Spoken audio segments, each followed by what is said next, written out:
नमस्कार, आप देख रहे हैं सी न्यूज़ भारत। मैं हूं आपके साथ उज्जवल सिंह और रुक करेंगे मध्य प्रदेश बुलेटिन का। मध्य प्रदेश बुलेटिन में बात होगी रीवा की, जहां गड़ेरिया मोहल्ले में एक आरक्षक की गोली मारकर हत्या का मामला सामने आया है।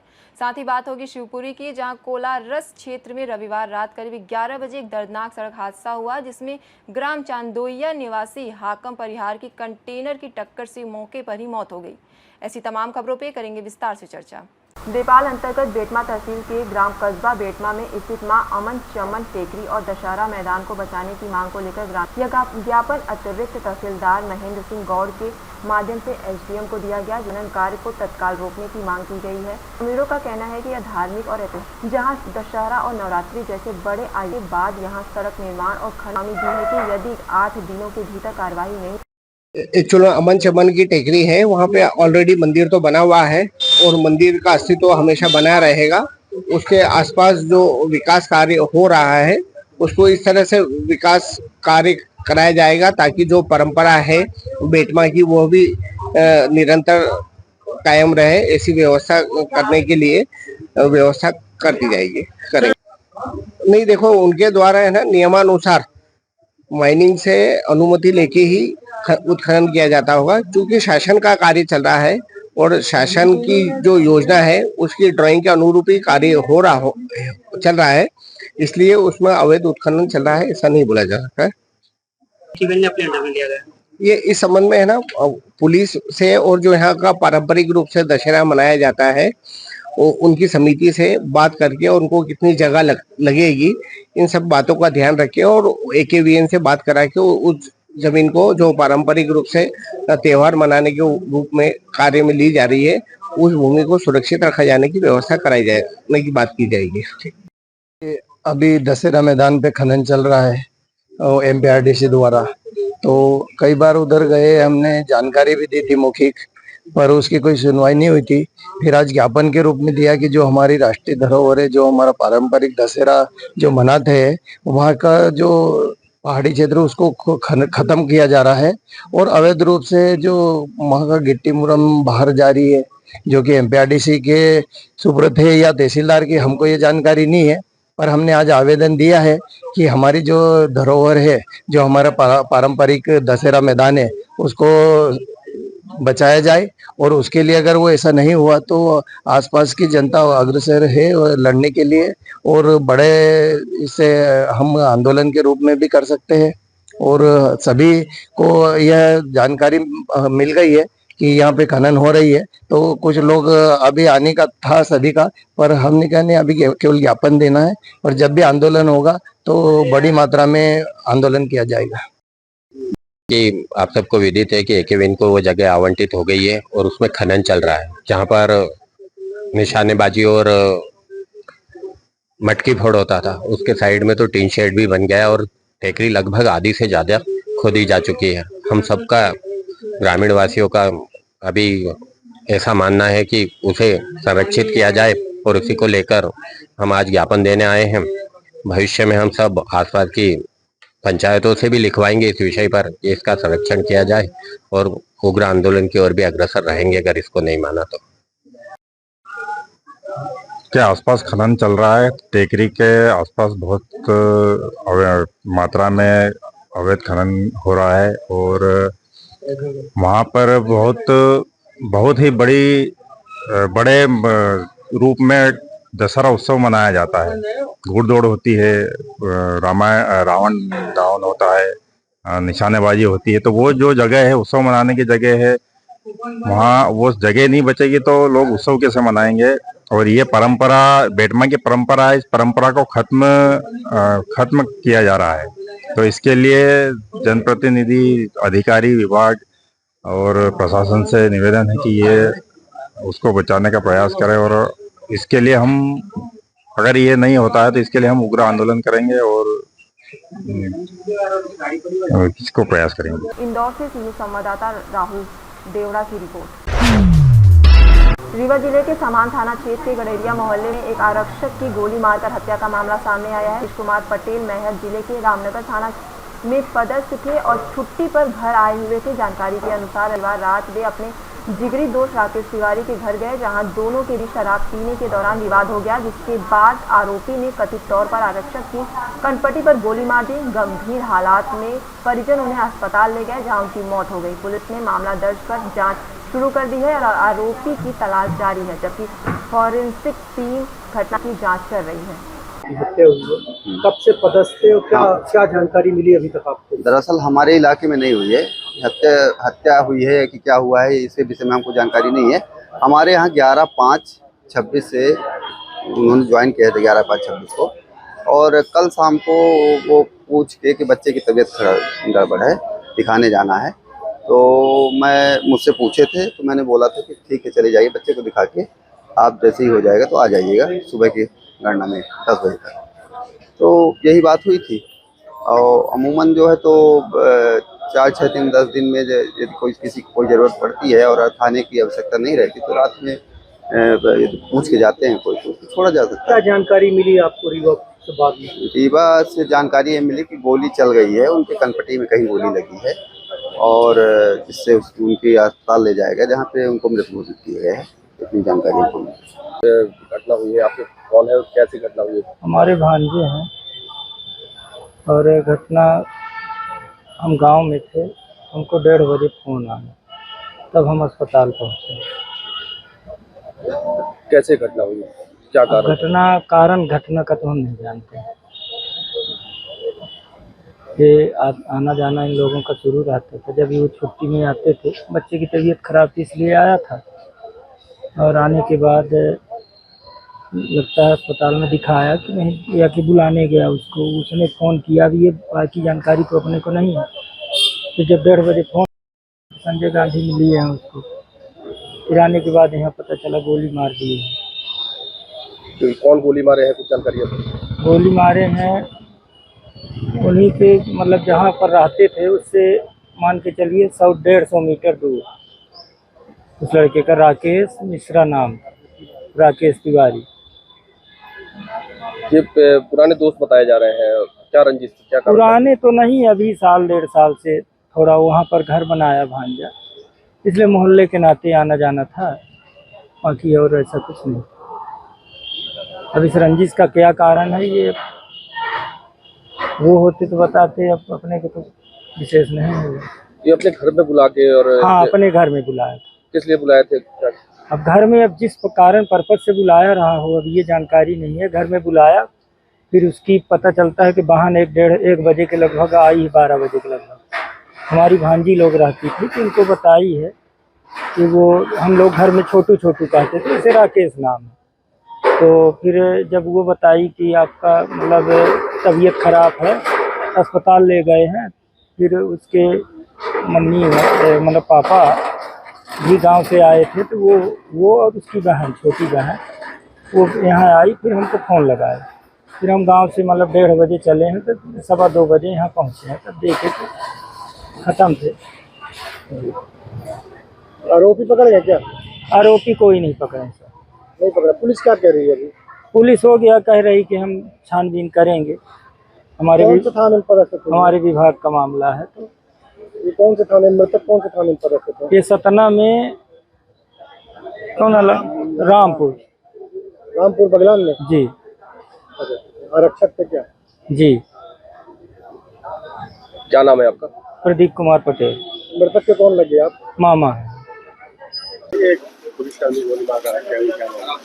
देखिए, रात में करीब 12 बजे सूचना मिली कि थाना रामनगर जिला मैयर में पदस्थ आरक्षक राकेश पटेल, जो यहाँ थाना समान क्षेत्र का रहने वाला है, उसको सिर में गोली लगी है। और जो मौके पर वहाँ से यहाँ पर आए, SGMH में आए, और अभी जो है आगे की कार्रवाई जो है पोस्टमार्टम और बाकी कार्रवाई जो है अभी की जानी है। FSL की टीम यहाँ मौजूद है और सारे जो फैक्ट हैं, सर्कमस्टांसेस हैं, उनका मुआयना किया जा रहा है और जो भी विधिवत कार्रवाई है उसको किया जाएगा। सर, आरोपी की पहचान हुई है अभी तक कौन था? देखिए, अभी घटनाक्रम में आरोपी नहीं कह सकते हैं कि क्या रहा है, क्योंकि जैसा मैंने बताया अभी पोस्टमार्टम नहीं हुआ है, क्लैरिटी नहीं आई है कि एग्जैक्टली किस टाइप के घाव हैं, किस टाइप की चोट है। तो पोस्टमार्टम के बाद और जब FSL टीम पूरा घटनास्थल मुआयना कर लेगी, उसके बाद कुछ कहना वाजिब है। अपने घर से दूसरे घर में उनकी डेड बॉडी मिली? जी, जो जिनके घर ये घटनाक्रम हुआ है उनका पुराना संबंध है इनसे, पुराने दोस्त हैं ये, करीब 10 साल से इनकी पहचान है, पारिवारिक संबंध है, ऐसा प्रथम दृष्टया सामने आया है। अस्पताल में कौन भर्ती करा है इनको? देखिए अभी तो अस्पताल में जो उनके घर वाले ही हैं, जो जिनके घर ये बैठा था और जो साथ में थे इनके, उन्होंने इनको भर्ती करा। रीवा से सीनियर संवाददाता अर्जुन की रिपोर्ट।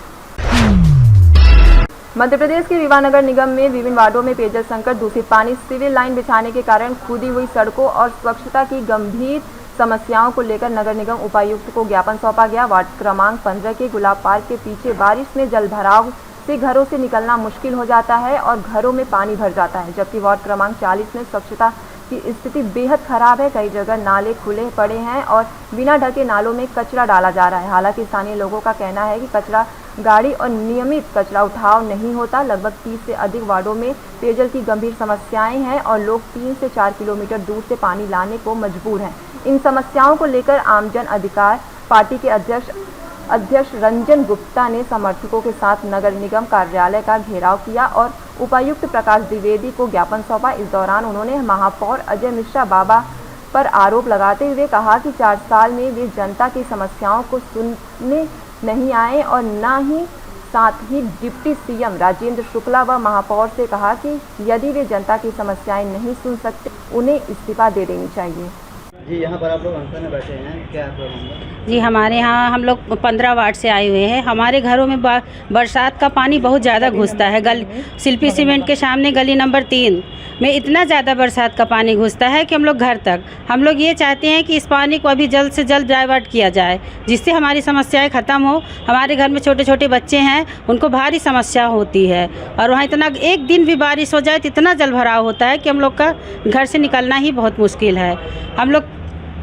हम लोग चाहते हैं कि जल्द से जल्द ये पानी कहीं से डाइवर्ट किया जाए इस 15 दिन के अंदर, नहीं तो आने वाली बरसात में हम लोग को भारी समस्याओं का सामना करना पड़ेगा। ये समस्या हम लोग को 29-30 साल से कंटिन्यू है और हम लोग कंटिन्यू से झेल रहे हैं। इसको कोई देखता नहीं है, सब जानते हैं लेकिन कोई इस समस्या का निदान नहीं कर रहा है। इसके बारे में वार्ड पार्षद बताया गया? वार्ड पार्षद को भी जानकारी है, सबको, यहाँ तक कि मंत्री जी को सबको जानकारी है। उधर से क्या हो जाता है? कभी कोई आश्वासन मिलता है कि नहीं मिलता? अभी कोई आश्वासन नहीं है, सब हम लोग वही समस्या झेल रहे हैं जो 30 साल से कंटिन्यू समस्या झेल रहे हैं। ये अभी इधर से क्या आश्वासन मिल रहा है? अभी कोई आश्वासन नहीं मिला, इसीलिए तो हम लोग आज अनशन प्रदर्शन में आए हैं कमिश्नर साहब से मिलने, अपना आवेदन देने, ताकि हमारी समस्या को वो हम जल्द निर्णय कर सकें। आज आप लोग यहाँ पे अनशन में बैठे हुए हैं, क्या समस्या है? मेरा समस्या ये है सर कि मैं 43 वार्ड से आए हैं, सावित्री साकेत हैं, 55 साल के हो गए, ना तो वहाँ सुविधाएं हैं नाली के, ना तो पानी के, ना तो रोड के है। शिल्पी ग्रीन के पानी जाते हैं, गंदा पानी मेरे लोगन के घर जाता है। पानी का हम लोग आते हैं धोबिया टंकी मूड में ले जाते हैं। 55 साल के आदमी कई किलो ले जाएंगे? 5 किलो ना, इससे ज़्यादा नहीं जाते। कचड़ा के पैसा देते हैं, घर के टैक्स देते हैं, बिजली के बिल देते हैं, फिर भी सरकार कोई सुविधा नहीं करता, क्योंकि हरिजन बस्ती है ना। अब इन बड़े आदमी की बस्ती होता तो उनके भीतर पानी न लगता। हमारे लोगन के गरीब के कोई सरकार नहीं सुनता है, ना नेता मतान सुनते हैं, ना पार्षद सुनते हैं, तो किसके पास जाएं? 55 साल के हो गए, हर साल नगर निगम आते हैं, हर साल कलेक्टर के लगे जाते, फिर भी सुनाई नहीं होता। धन्यवाद। समस्याएं ये है, 43 वार्ड से आए हैं, न तो पानी है, न तो रोड है, न नाली है। हम ही लोगों को बड़ी परेशानी है। धोबिया टंकी पानी का आते हैं, पुलिस लाइन पानी का आते हैं, कोई सुनाई नहीं होता। न तो पार्षद सुनते, न नेता मथानी सुनते। कलेक्टर के यहाँ जाते हैं तो नहीं सुनते, कमिश्नर के यहाँ आते हैं तो नहीं सुनते। और हर साल हम लोग आते हैं तो हमारी मांग पूरी हो। हम ये चाहते हैं कि मेरी मांग पूरी हो। शिल्पी ग्रीन के पानी हमारे लोगन के अंदर जाता है, हरिजन बस्ती है ना। अब इन बड़े आदमी होते तो उनके अंदर तो ना जाता तो लाठी उठाते। हम लोग आवाज़ हमारे लोगन के कोई नहीं सुनता। क्यों नहीं सुनता? कलेक्टर सुने, कमिश्नर सुने, हमारी मांग पूरी करें। धन्यवाद। समाधान हो जाएगा, लेकिन वो पानी के टैंकर आज तक नहीं पहुंचा। तो क्या हम अपने धरने का इंतजार कर रहे हैं कि हमने 15 दिन का समय दिया था, कि महीने भर का समय दिया था, कि जनता की समस्याएं जो पानी नहीं पी पा रही है वो 1 महीने बिना पानी पिए रह लेगी?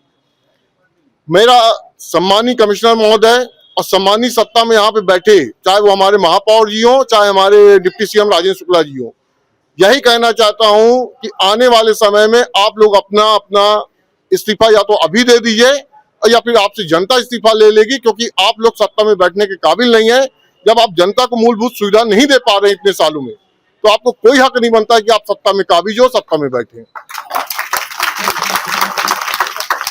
अगर आपकी मांग पर सुनवाई नहीं होती जी, तो रणनीति आगे क्या रहेगी? अभी आपने देखा ही, हमारे सम्मानीय उपायुक्त महोदय आपके कैमरे के सामने बोल के गए कि गुप्ता जी आपने तो 7 दिन बाद के लिए धरने पे बैठने के लिए बोला था, आप आज ही बैठ गए। तो वही हमने उनको बताया कि साहब आज हम धरना देने नहीं आए, आज तो हम इनके पानी के लिए बताने आए कि इनकी पानी की समस्या नहीं हल हो पा रही। जो 4 वार्ड नए आए थे, इनका हम लोग ने भ्रमण किया था, उनकी समस्या लेकर के आए। धरना तो हम लोग 22 तारीख के बाद, वही सांकेतिक धरना 12 से 1 डेली यहाँ पर बैठेंगे, हमारा पार्टी के प्रतिनिधि मंडल बैठेगा, और जब तक मांग नहीं पूरी होगी तब तक हम यहाँ से हटेंगे नहीं। आज आप लोग नगर निगम में बैठे हुए हैं, क्या समस्याएं हैं? ये हम लोग तरफ जो वार्ड 15 में गली नंबर 3 शिल्पी सीमेंट के सामने पानी भर जाता है, और ये आपका जो पानी आता है गणेश नेत्र हॉस्पिटल जो है, पानी इधर पूरा आ जाता है पीछे तरफ का, जिसके बाढ़ जैसी स्थिति गंभीर हो जाती है। समस्या है ये ये करीब मान लीजिए 20 साल करीब हो गया है, लगभग अधिक समय मान लीजिए। ये आपके क्षेत्र से विधायक कौन है? ये अपने शुक्ला जी हैं, उनके पास समस्याएं लेकर गए थे आप? मौखिक बताया गया उनको, अपने महापौर जी को भी बैठे हुए हों बताया हुआ, उनको भी मौखिक बताया गया है। आज आवेदन देने भी आए हैं इस विषय में। ये आप लोग क्या मांग? हम लोगों की मांग है कि ये जो बाढ़ जैसी समस्या है उसको ख़त्म किया जाए, वो पानी को डिस्ट्रीब्यूट किया जाए, दूसरे ट्रांसफ़र किया जाए। संबंधित के द्वारा क्या आश्वासन दिया जाता है जी? आश्वासन क्या मिल रहा है उधर? नहीं समझे। आश्वासन क्या मिल रहा है? अभी तो आज अपन आवेदन देने आए हैं, अभी अधिकारी क्या करते हैं इनके ऊपर निर्भर करता है। आप लोग नगर निगम में धरना में बैठे हैं? हाँ, कभी ये पानी की समस्या लेके आए 31 बार से। गयासुद्दीन खान नाम मेरा, वार्ड क्रमांक 31। उसी लिए पानी की समस्या के लिए गए थे, पहले भी आ चुके 4 बार, अभी तक कोई सुनवाई नहीं हुई। और लोग नदी जाते नहाने और कपड़ा धोने।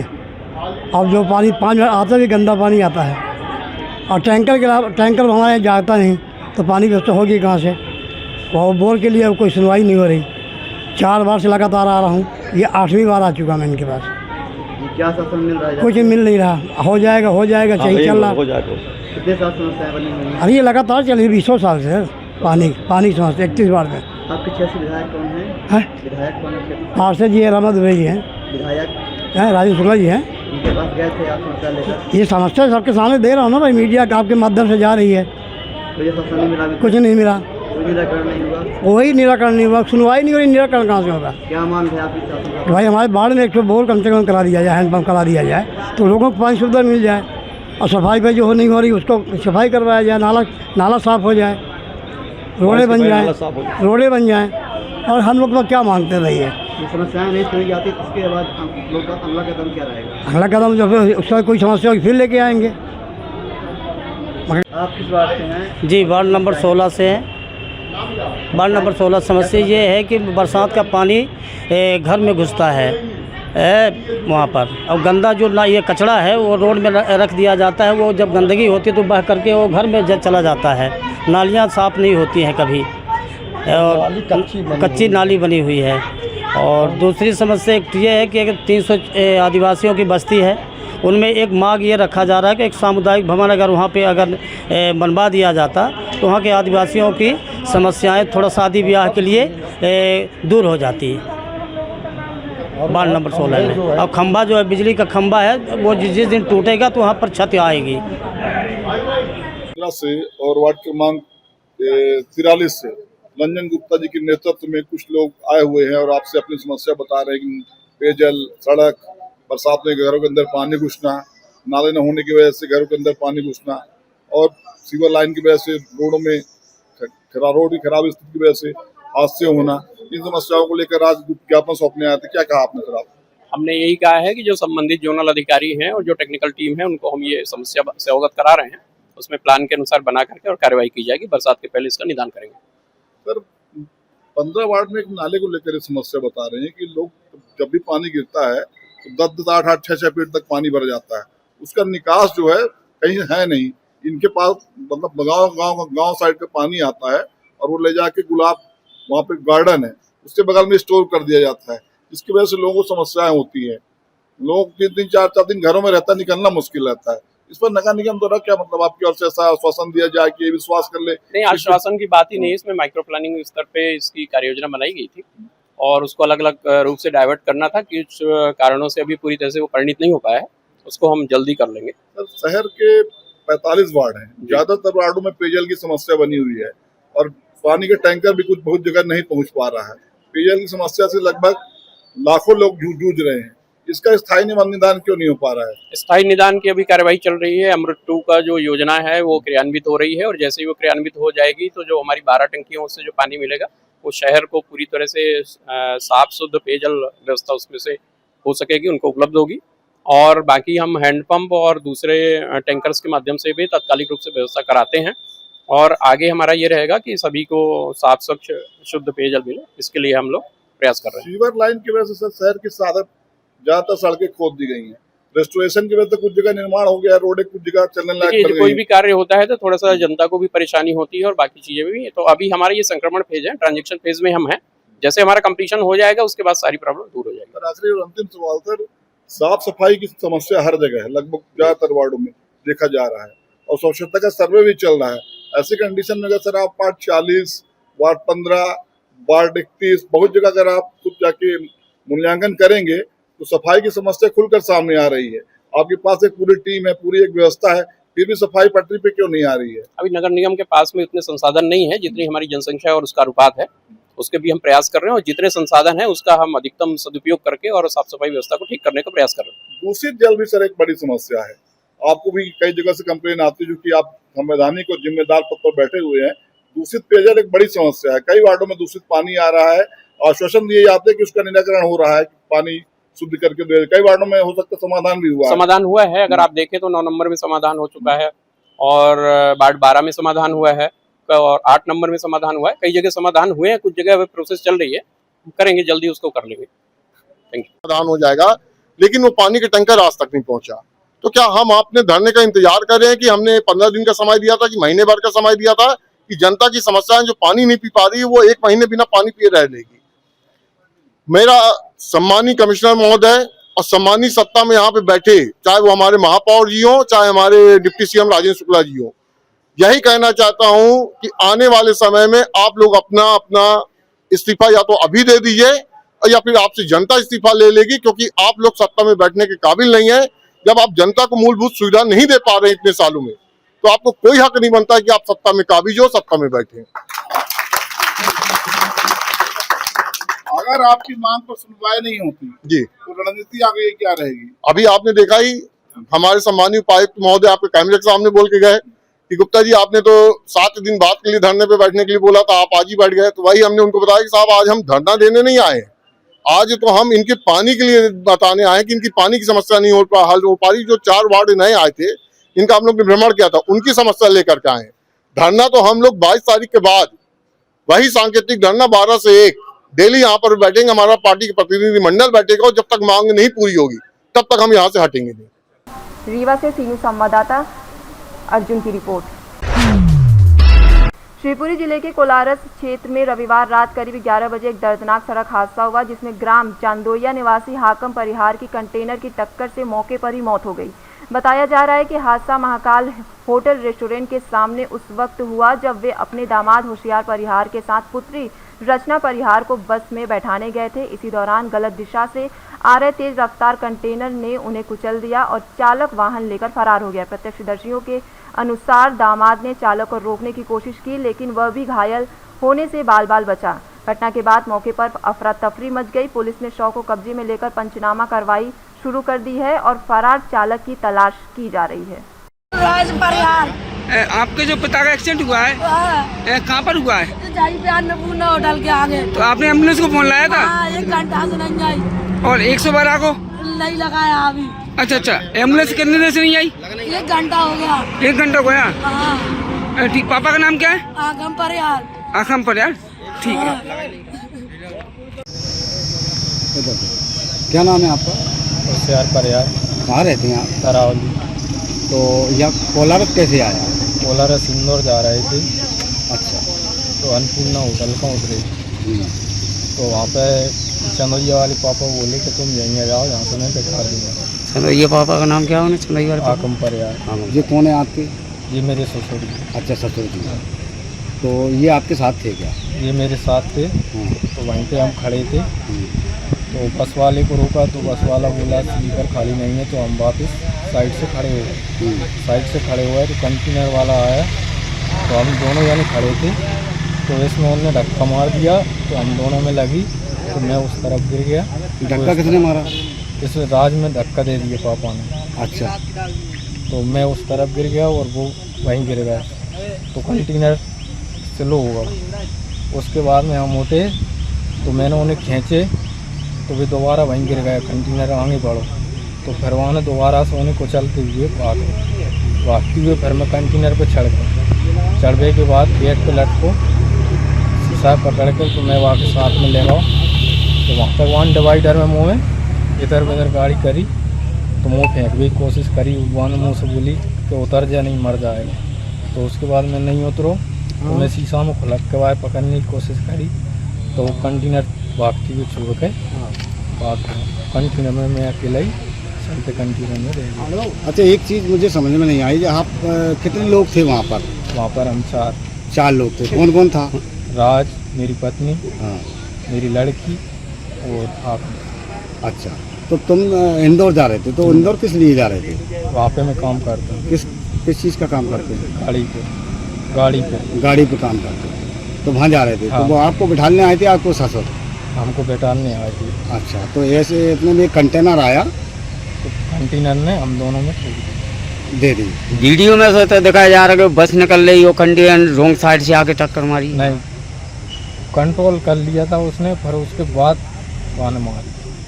अच्छा, तो आपने वो कंटेनर पकड़ा हो गया या नहीं हुआ? कंटेनर पकड़ा हुआ। उसका वो ड्राइवर वगैरह? ड्राइवर भाग गया चलती गाड़ी में खींच के। अच्छा, और ससुर की मौत हो गई? ससुर की मौत हो गई। शिवपुरी से सीनू संवाददाता विनोद की रिपोर्ट। विदिशा शहर के पूरनपुरा इलाके में वाइन शॉप के पीछे एक दर्दनाक घटना सामने आई, जहां सेवानिवृत्त भृत्य अतुल चतुर्वेदी का गोली लगने से शव मिला। बताया जा रहा है कि घटना के बाद इलाके में दहशत फैल गई और पुलिस मौके पर पहुंचकर जांच में जुट गई। प्रारंभिक जांच में मामला आत्महत्या का प्रतीत हो रहा है। हालांकि पुलिस हर एंगल से जांच कर रही है कि हथियार लाइसेंसी था या अवैध, और इस कदम के पीछे की असली वजह क्या रही। घटना के बाद अज्ञात राम कॉलोनी और आसपास के क्षेत्र में शोक और सन्नाटा पसरा हुआ है। मामला है, अभी सूचना मिली थी कि ये बब्बो टाउन में एक व्यक्ति ने स्वयं की बंदूक से गोली मारकर आत्महत्या कर ली। पुलिस मौके पर पहुंची है, जांच कर रही है। प्राथमिक दृष्टि में सर मर्ग कायम किया जाएगा उसके बाद जांच। हाँ, ठीक। विदिशा से सीनू संवाददाता प्रयास विश्वकर्मा की रिपोर्ट। फिलहाल इस बुलेटिन में इतना ही। देश दुनिया की तमाम खबरों के लिए बने रहिए सी न्यूज़ भारत के साथ।